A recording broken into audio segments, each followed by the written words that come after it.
Hello everyone, welcome back. In this video, we are going to start covering some cybersecurity um, basics, being that we already covered hardware, software, programming language, and things of that nature. We need to start looking into how are we protecting ourselves and our devices. So what exactly is cybersecurity? It's basically looking at how you protect any technology devices, whether that's your computer, the network you're using, and your data that you have on these devices from attacks and threats. So just kind of think of, cybersecurity like locking your houses. You would always want to make sure that you're covering every way possible that someone can enter your home, such as your doors, your windows, and even putting up a protective system. So, in this case, think of your doors as passwords. Windows would be software vulnerabilities. You don't want those to get inside of your home or your device. And your security system would just be your protection to make sure that anything is not intruding that will cause impact to your device. So, basically, cybersecurity is for everyone. If you have a technology device, you pretty much are at risk of being a victim of a cyber attack or a threat, and you should always make sure you protect yourself. So, if you use any technology or the internet in general, everything we're covering in this video should matter to you. So, here we have some common cybersecurity threats. I'm sure many of you have heard of some of these, but we'll cover a few of these. So these would be considered some of your most popular cybersecurity threats. Many of you probably have heard of ransomware or social engineering. Social engineering generally happens a lot more due to those fake emails, those fake texts where it says, "Hey, you owe money," and it looks like a legitimate company. Those are common. And then like supply chain attacks, and even now with the development of AI, there are a lot more threats out there because AI can be used to make more threats. So, overall, as you see on the screen, there are a lot of threats that you have to consider when you're using technology and technology devices. So, just keep this in mind as we go through this presentation so you know what to look for and what to avoid. So, phishing. Phishing is one of the most common ones you'll come across. I'm sure many of you have gotten emails that say, "Hey, um, I have a job offering and it pays this much," and it sounds very nice, but sometimes those are scams. Or it might say, "Hey, your device is locked out," etc., etc. So that's another consideration to take in. So basically, phishing is when someone's trying to trick you into giving away your personal information. And many times, this is like, any passwords or credit card numbers is the most common ones. So you'll get an email or a text. It'll say, your account is locked. Click here to fix it. Or you want a prize, claim your info, or enter your info. And this is where your attackers will start to take your information based on what you put into it. So you want to make sure that when you see anything like this, that you're checking who it's from and seeing if it's legitimate. So what are some red flags? If it says anything like act now or within 24 hours or 48 hours, that's sometimes, very suspicious. If there's any misspelled words, or if the URL or the email address it came from are strange, or they have unidentified characters that don't make sense, if there are any attachments or links in there, and of course, if there is a request for any personal or financial info. Now, in general, if anyone over the internet is asking you for any personal or financial info, you should always make sure that you're verifying the source before you provide it, because you never know who it is. So that's just a good rule of thumb to have. So how do you protect yourself from phishing? So using these tactics, you can pretty much try to mitigate it Will it protect you fully? No, but it can help you at least prevent it somehow. So you of course don't want to click on anything suspicious. If it looks suspicious, read over it, but if you feel like in your gut it doesn't seem legitimate, don't click it. You can always just hover the link to see. Same with an email. If you hover over the email address, you can kind of see what the email address says. So if it has random characters or numbers or etc., you want to pay attention to those. And if you get anything that looks fake, or you find that one of the links is suspicious or the email address is suspicious, then trust your gut and you can report the message. So generally some email companies or providers will have a report phishing button. If you are dealing with your school or work email, you can do that, and it basically just flags it so that somebody can review it for you. But um, other than that, if you don't report it, just pretty much delete it for your protection and move on about the day. Of course, if you're in doubt about if something is legitimate, I would just say look it up on the official website that it came from, or even call in someone who is associated with that source for verification to make sure that it is correct. So, like phishing, there is another cyber threat called malware that many of you have heard of.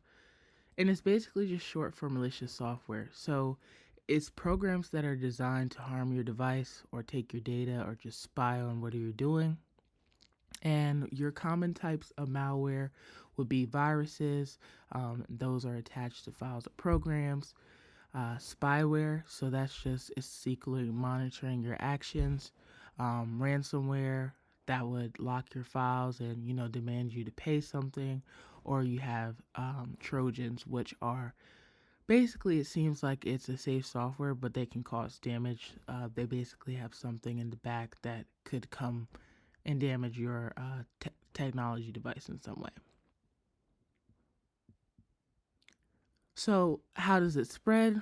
These generally will spread the same as phishing. So, through clicking your fake download links or opening email attachments or visiting unsafe sites or even just plugging in unknown USB drives. So, some people or threats can come on USB drives, and you may think it's safe, but it could have something on it that could damage your system. So these are all ways that malware can spread. All right. Another issue you have is your weak password. So just simply not putting in a strong password could be a threat to you. So you always want to ensure that you're not using a password that's easy to guess or something that's common or something that you use multiple platforms. It's always smart to try to have a different password for different platforms, because if someone gets, you know, one password, imagine if they try your password in your email for different websites, then you pretty much have a major data leak and you don't want that. So always try to have a different password for different sites. But, you know, your common mistake would be just having something simple like a bunch of numbers or your name or something common, and using stuff that you post on social media. So, for example, if your parents' name or your dog's name, those are things commonly associated with social media that people can find. Those are what you want to avoid as well. And then also using short passwords that don't have any symbols or numbers. It just makes it a lot easier for people to guess. So you want to make sure that you're not using any weak passwords on any of your accounts. So to strengthen your passwords, you at least want to use 12 or more characters, and make sure you always use letters, numbers, and symbols. The more characters, the better. The more symbols, the better. The more numbers, the better. So the more you mix these different things into your password, the better off you are. And always try to avoid any personal information in your password, or if you do, try to make it into a phrase that will make it a little harder for a person to guess. A common thing to do that would be helpful for you to remember your passwords is using a password manager, and that will allow you to store and even create secure passwords so people can't guess them. So if you go to your phone app store or look up password managers on the internet, you'll see a lot of free ones out there that you can use. And of course, nowadays a lot of places are requiring two-factor authentication just to protect you, so that you have to verify that you're the one who's trying to access the account. So overall, these are all ways you can strengthen your passwords.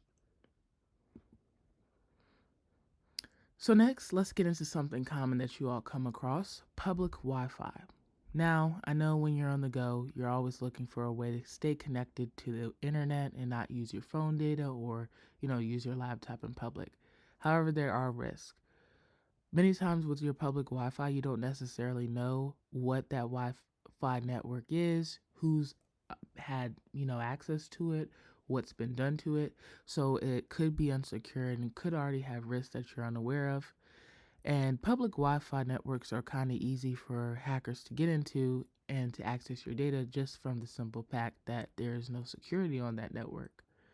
So, for example, a man in the middle attack will let someone spy on your activities. So, if there is a man in the middle attack on a public Wi Fi, they find your device, then they could potentially spy on what you're doing on your device. So, that is a case that can happen. Is it necessarily common? Um, Not necessarily, but the potential is out there. So you want to make sure that you are doing the right thing. And also, sometimes when you see public Wi Fi, it could be a trap. So it might have a name that looks like, that might match the location you're at, and it could look legitimate. But in reality, it could be a fake network that has the ability to look at what you're doing and access your information. So these are some things to take into consideration when you're using public Wi Fi. So, how do you protect yourself?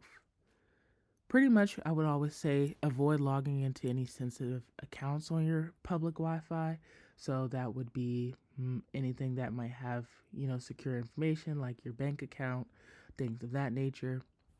You can use a VPN, which would encrypt your connection. So there are different VPN services out there that you can get that will help protect you. You can turn off the auto connect to open networks, things that are in public. And I would say, for the most part, if you're in public and need to use your laptop, I would just promote you using your mobile hotspot when possible. So, now that we talked about some common threats dealing with your devices and the internet, let's talk about how to protect your device. So, first, you want to always make sure you have a strong passcode. That seems simple, but some people have passcodes on their laptops like 1234, and just like that, someone can get in. So, you want to make sure that you always have something strong on your devices. Always keep your software updated.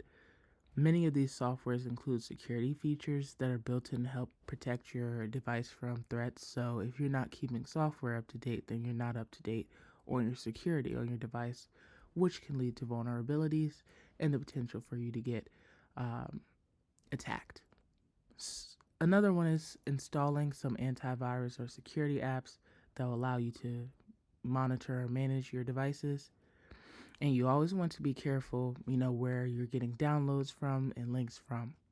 And of course, one that's easy: don't leave your devices unattended, because many times you all are saving, the passcodes to websites directly on your device. And if someone can access your laptop, they can access your passwords as well. So make sure that you're always locking your devices when you're not using them. So, what are some safe browsing habits? The first thing you always want to do when visiting a website is looking for HTTPS in the URL. If you see HTTPS, this means that it is a secure connection and it has some sort of security features in place to prevent you from being victim of a threat or attack. Again, like phishing and malware, you want to avoid clicking any suspicious links. So always hover over a URL or a website in the web browser to see if it is suspicious or it has unidentified characters or numbers in it. Don't automatically trust any pop ups that show up or anything that says urgent. You want to make sure you read over it closely, investigate how you need to. For example, hovering over any links or anything that may come up, just verifying that pop up. Making sure that your web browsers are up to date because your web browsers also have security features in them. Of course, don't ever try to share any personal information on unknown sites. Um, Also, you wouldn't want to necessarily, share your personal information on most sites, but if it is like a online ordering website or e-commerce, just make sure it's a verified website and that you're not getting tricked. A good tip would be to log out of your accounts when you're done. That's just for safety precautions. And you can also use the private or the incognito mode when needed to kind of help mitigate some of those risks as well, as it won't be necessarily tracking your every move.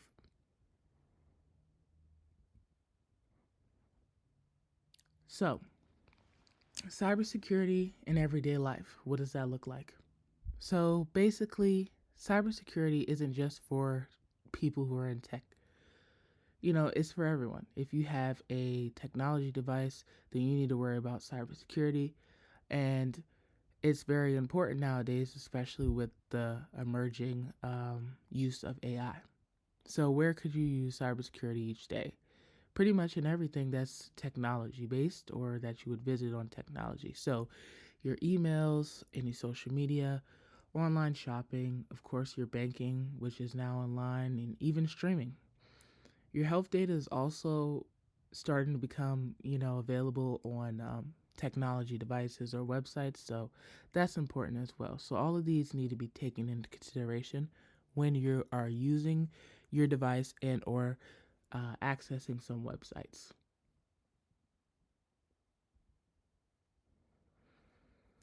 All right, so let's do an overview.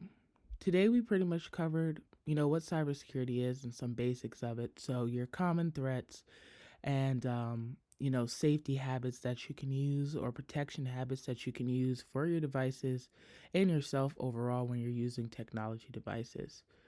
Everything I pretty much covered in this lecture today, you want to make sure that you're doing. So, of course, after this, I would definitely recommend that you all review each slide, see if you're doing everything, and review your passwords.